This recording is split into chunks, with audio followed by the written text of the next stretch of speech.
We have to come to terms with what we're holding on to and recognize that a lot of those things need to be released.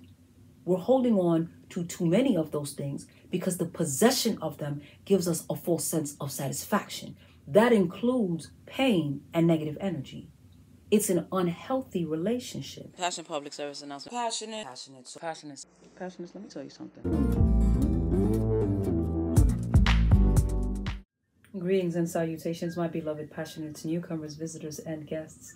Welcome to another episode of the Passion PSA podcast, where I, Passion No Last Necessary, your Get You Right Guru, issue a weekly public service announcement about whatever I've observed or was on my mind. This is a for your consideration zone where the objective is to offer you a perspective you may not have previously considered to A, expand your thinking, and B, aid you in becoming a better version of yourself for yourself and for others. This is a safe space, but not necessarily a delicate one. I'll never rob you of your right to feel what you feel, the same way I will not sugarcoat the truth to make it more palatable. The goal is to get you to higher, more expanded thinking so that you can operate as your highest and best self. If you're new here, affirmations are our first order of business before we get into the subject matter, so that we intentionally raise the vibration and ensure that no matter what I say and how it may make you feel, we've started on the highest possible vibration and the same frequency. So if you're ready, go ahead and take a deep breath. You are always welcome to repeat after me or to take this time to state your own affirmations. I make accurate assessments. I make honest assessments. I live in the present. I honor the present. I release what no longer serves me. I make room for new things, new possibilities, and new opportunities. I make excellent use of what's already available to me. I recognize that my current resources have value. I maximize the use of my available resources. Gratitude for all I have. Gratitude for all I'm doing. Gratitude for all I'm learning. Grateful and excited to apply the knowledge. I begin. Ashe, ashe, ashe. Okay, Passionates, today is another 2-for-1 special, okay? There's an announcement within this announcement, so make sure you don't skim through or skip anything or you'll miss it. And while we're here, go ahead and give this a thumbs up from now so you don't forget at the end, please and thank you. Tell me a story. Okay. In the documentary, I told you and I showed you the journey of the relocation process going from one space to another for a larger studio. Clearly, we got the heavy lifting done together, but if you noticed, toward the end of the relocation, there was a kind of slowdown because the rest of the work was really about placement. Some of it was where things would be placed, and a lot of it was how they would fit. Before I started the project, I had a lot of concern about how downsizing from a larger space to a smaller space would work, mainly because of the size of some of the items. So I went back and forth with it, and ultimately I decided, well, okay, worst case, I'm just going to have to be a little tight and cramped. Like, I know that I'm not going to be in this space forever. At most, it's a temporary inconvenience. I had expressed my concerns to Bree as well. I was on the phone with her while I was measuring, and I was like, sis, I don't know. This looking a little crazy. Now, I believe it will work, and it's going to have to. However, I didn't stop working on it because regardless of whether the space was there or not, we were going to have to figure out how to make it work. But I continued working on it, feeling like I was working against the things because from my perspective, the space simply wasn't accommodating for the items. So come moving day, because there were only so many places we could go without taking everything out of the house and putting it in the hallway like when they were doing the floors, there was a lot of stopping, standing, holding, and repositioning. It was an adventure.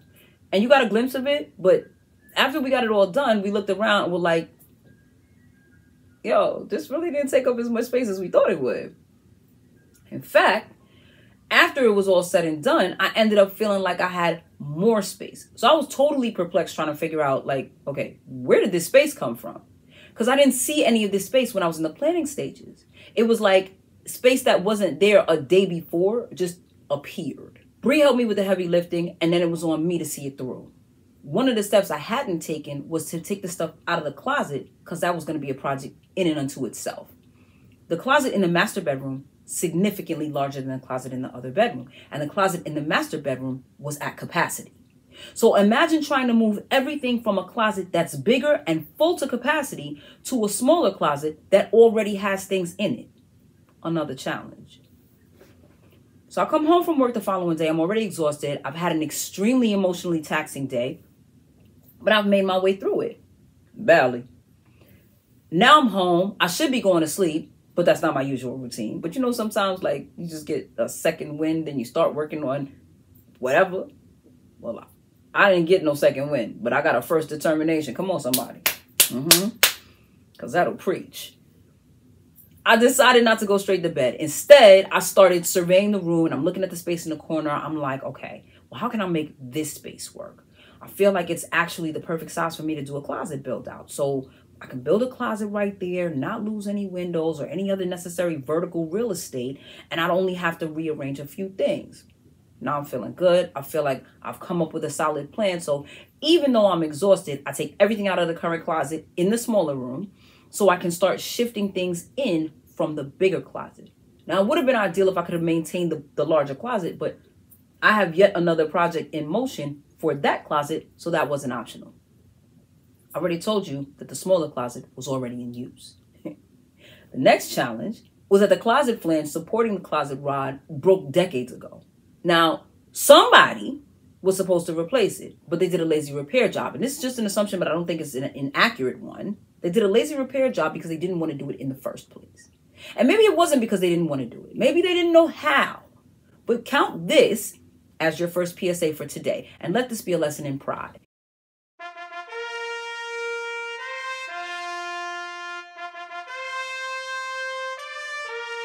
Instead of you saying, I don't want to do it, or mumbling and grumbling, if you don't know how to do something, please just be honest and say so the person requesting your help can ask someone else. Mumbling and grumbling about something that you don't want to do and or doing a lazy job of repairing it is a real tacky way of saying or displaying, I don't know how to do it, but I'm too prideful to say that. I don't know how to do this, so I'd rather complain about being or feeling forced into doing something that I don't know how to do than be honest about the fact that I lack the skill set. Okay?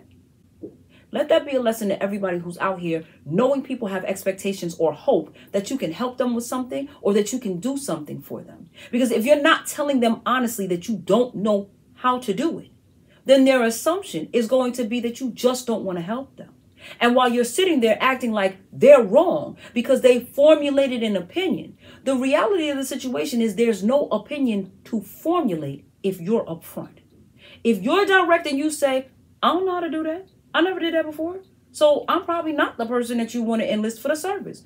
You may want to hire somebody because the best I can do is put a Band-Aid on it, but I can't actually produce the quality you need.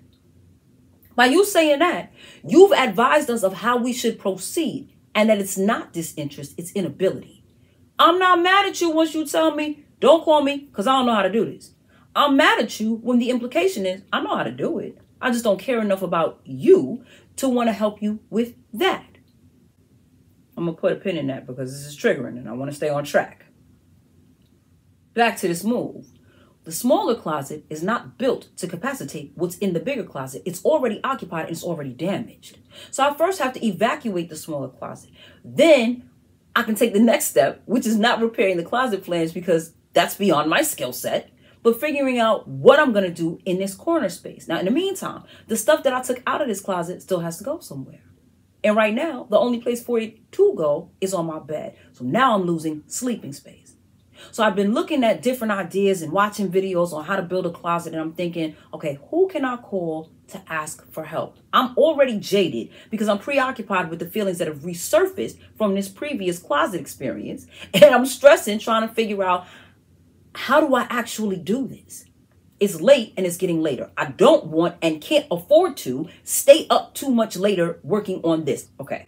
I go to bed and when I rise, I'm thinking about how many things I have that I absolutely never ever take out to wear. I'm not talking about formal wear or cocktail attire. I'm talking about shirts that I haven't worn in over a year because I no longer align with the messaging or because my body has changed so dramatically. Now I'm sorting and identifying where what's going and why. I rearranged some bags I had in the smaller closet, the trunk, and some luggage. I assessed other space in the room and started thinking about underbed storage, which, while there's 7 feet of real estate underneath any king-size bed, in my case, is 7 feet I don't really have access to because the frame is like, it's not high enough for me to really slip too many things underneath the bed. So because this 7 feet of real estate is barely accessible, I'm instead trying to fit everything into a closet that's like 5 feet. Maybe. Probably not. Ideally, I need to figure out how to capitalize on this 7 feet under my bed. Come into the kitchen because I need to clean out my refrigerator, right? This is a real-time example of what I told y'all before of how, like, I need to do this, so I go do something else. Okay. Remember in 2021, carrying over into 2022, I had the gas issue. Then I had the apartment renovation with the new floors, the painting. In the summertime, 2022, the world goes kablooey pow pow again. Probably because my stove had been moved back and forth too many times and not gently. Now my oven won't work.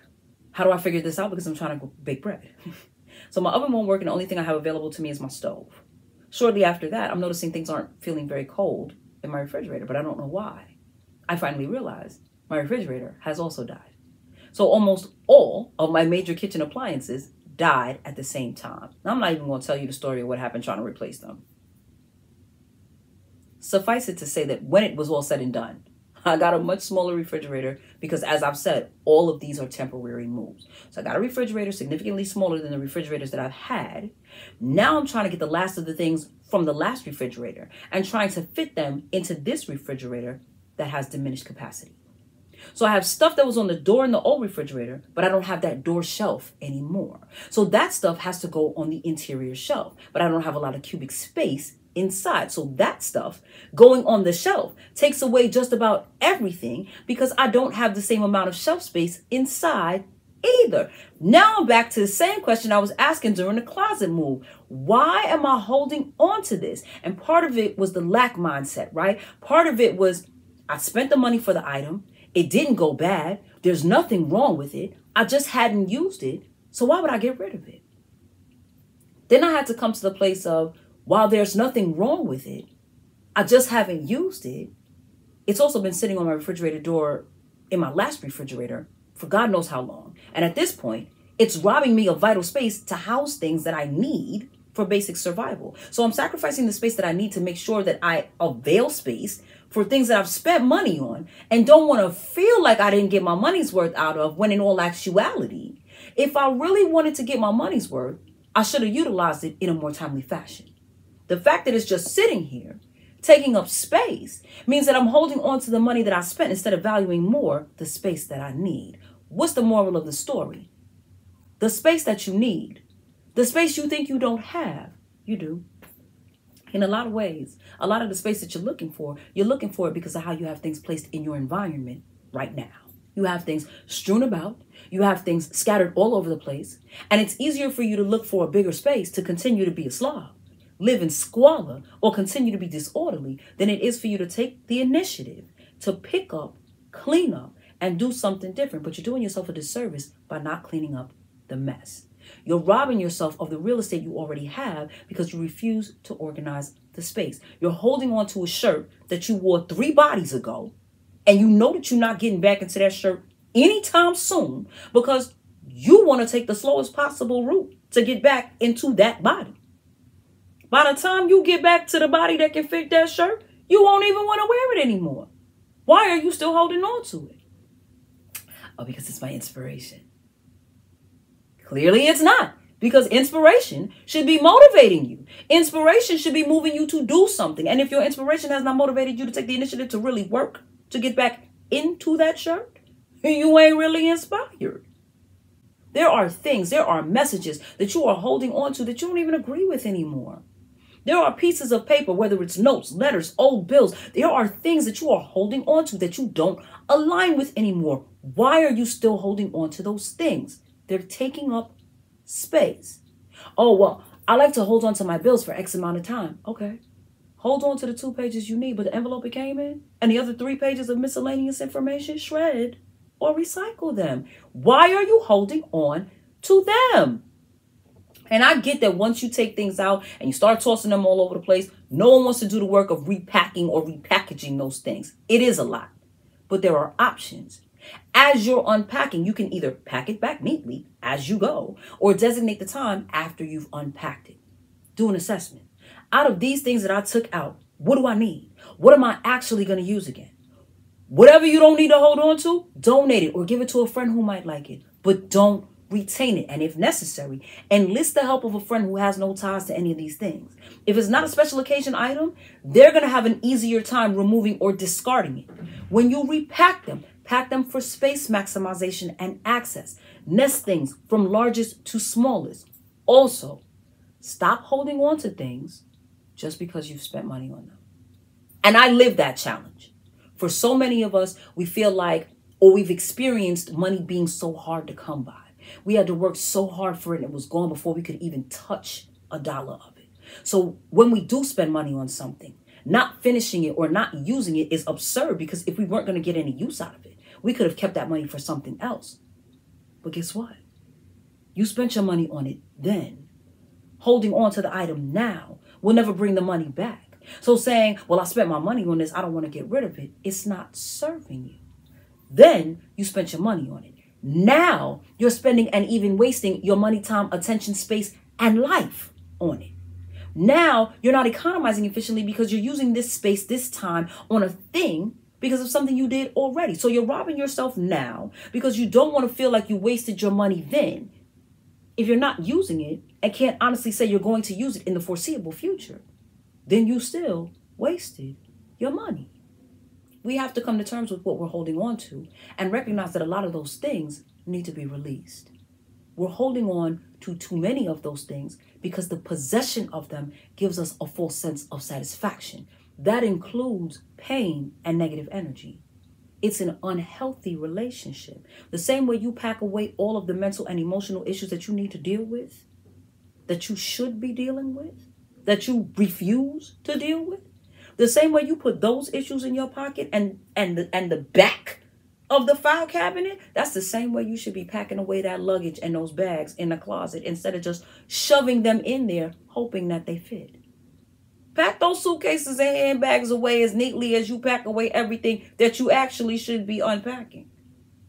And the same way you throw away money on subscriptions you don't use, and you throw away attention on mindless scrolling and valueless watch hours, that's the same way you need to throw away the clothes with the messaging you've outgrown, the clothes with the sizes and cuts you've outgrown, the salad dressing that's on your fridge door since 2019 and has grown an entire mold colony, those packages in your freezer that haven't yet turned into a science project, but it's a crapshoot what'll happen if you consume it. Throw all of it away. They're not serving you. They're detracting from what you ultimately could be benefiting from and what you ultimately need.